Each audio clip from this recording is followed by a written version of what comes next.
రోజు నేను మాట్లాడడం స్టార్ట్ చేశాక మాట్లాడిన అచ్చిరాని మాటలు మీకు చూపించబోతున్నాను. చూసేయండి. అమ్మ, వదినా, బావా, ఆటో, అన్న, నాన్న, అత్త,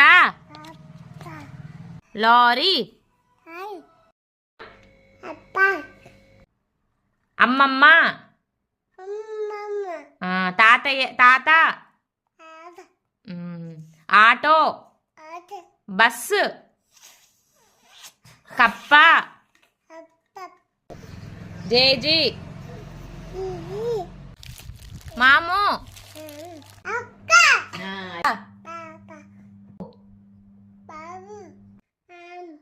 ఫ్యాన్, లైట్, లైట్